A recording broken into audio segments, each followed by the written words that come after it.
Welcome back to the Indy 500 month mobile command center, everybody's favorite IndyCar hack, ready to talk about free practice number 3 for the Indianapolis 500. Now it's starting to get to crunch time. We need to really start thinking about what's going to happen in qualifying. Tomorrow is what is commonly referred to in the state of Indiana as Fast Friday. And of course, Fast Friday is when the rules allow for the engine manufacturers, both Honda and Chevrolet, to kick up the turbocharger boost a little bit, meaning that speeds could increase anywhere from 5 to 7 miles per hour. So we'll be seeing some big speeds tomorrow because really this month of May has been very fast. It's been one of the faster months of May in recent memory anyway, with cars on day one getting around 229 miles per hour. Today, we saw a lot of qualifying sims, and we're going to see a lot of those tomorrow. Of course, qualifying in Indianapolis is 4 laps, so we see a lot of guys going out on single-car runs, going around the track in 4-lap intervals, and of course, that's usually when they start trimming the cars, and they're going to be doing a lot of that tomorrow. Now, big story of today. Those two big stories. The first one was the second or the third really major crash that happened just about an hour and a half into practice. It was Pato O'Ward, one of the rookies and one of the Carlin drivers. Boy, have they not had the greatest month in the entire world. Spinning in turn 2, getting into the wall, and then a very scary moment where the car actually got airborne. Thankfully, it did not get upside down. But we have seen crashes like this before, all the way back to 1992 with Rick Mears, and more recently with Ed Carpenter. Thankfully, unlike Carpenter, O'Ward didn't catch the fence, and certainly nobody else, or thankfully nobody else, made any contact with him as he came to rest. Now, Pato was okay. He was complaining, I think, of a sore hand, sore wrist.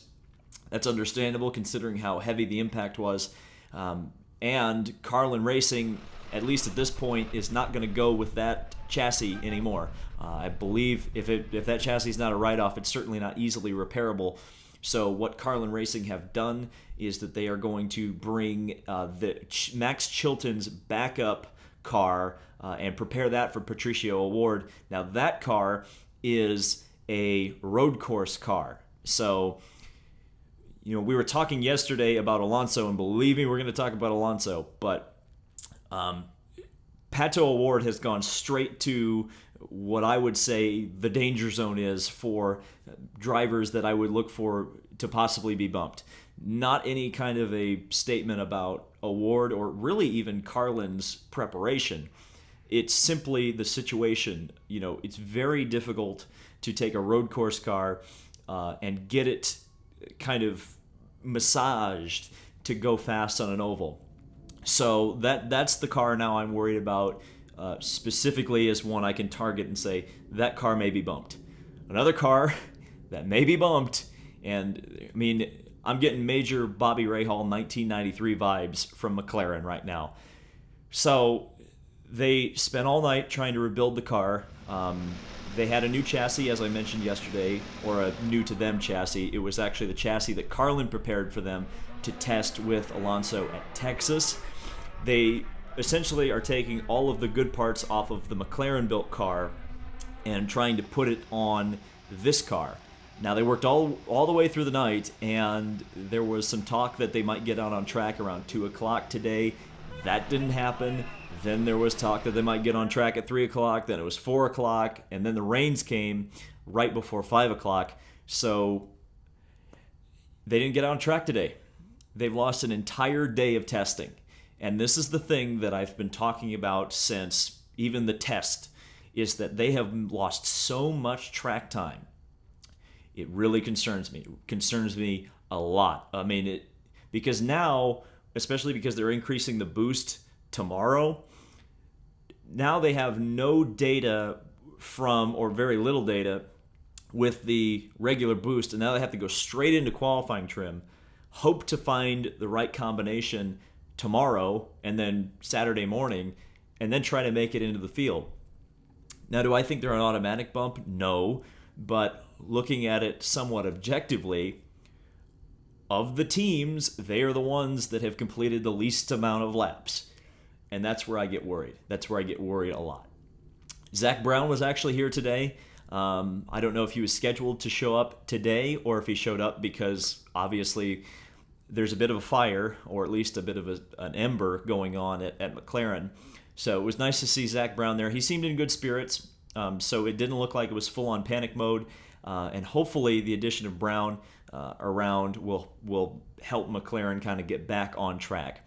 So who was fast and who was slow? Thankfully, Dragon Speed, the team, posted on Twitter the full no-toe times. And that's what we're going to need to talk about when coming to qualifying. And I know some people hated me explaining toe versus no toe, but I'm going to explain it again.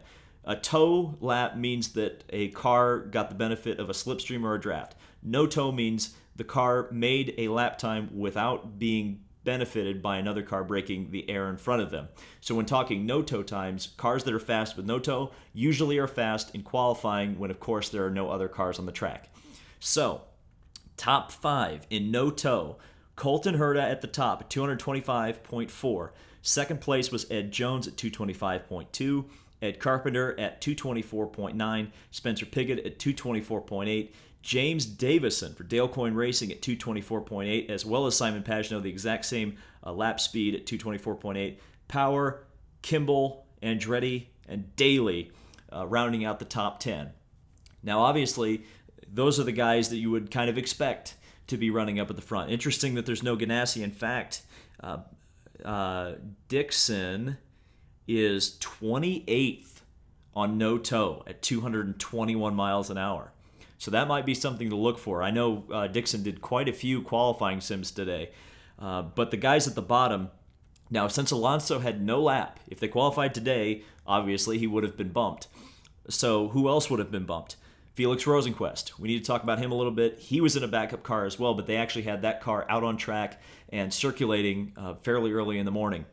He did a 217.3, so not a lot of speed being shown by that car right now. And then the other car, if they ran qualifying today, that would have been bumped would have been Santino Ferrucci at 220.4. And Sebastian Bourdais would have been in 33rd at 220.6. O'Ward, Pato O'Ward at 221.0. And then Tony Kanaan at 221.3. Some names that some people have kind of pegged as drivers who are kind of shoo-ins to be bumped are Ben Hanley and Pippa Mann. Pippa Mann was 14th on the no-toe times at 223.8. So Ben Hanley, 222.3. And Ben Hanley was 25th. So to be honest with you, those are both safe times. Those are both within the top 30, and assuming they get it figured out when the time comes to run without a draft and with the qualifying boost, there you go. So, and I have to say, even though I worry about O'Ward and Alonso, and I guess you could probably worry about Hanley and Mann just from the fact that everybody's kind of written them off, I don't think there's any locks to be bumped.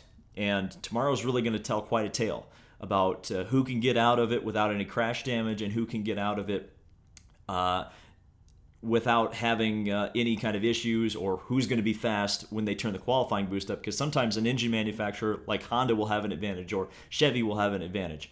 Who knows? But it certainly looks like the Ed Carpenter racing cars, I think are the shoe-ins for the pole, and maybe 2 out of the 3 front row spots. I don't think they'll sweep it, but I think Ed Jones, Ed Carpenter, and Spencer Pigot, they are looking very, very strong. So that was a day at IMS, the third day. Unfortunately, it rained, like I said. I did use sunscreen today. Thank you for all the people who were concerned in the comments about my face. Unfortunately, I got burned on Tuesday, so that's when that happened. Stay tuned for Fast Friday. I might have something special for that video, so stay tuned to my social media accounts as well as here on YouTube. I'll try to keep you updated on that. But thank you guys so much for watching. This has been David Land on YouTube. Subscribe for more IndyCar, Indy 500, and Indy 500 month content, and I will see you in the next video.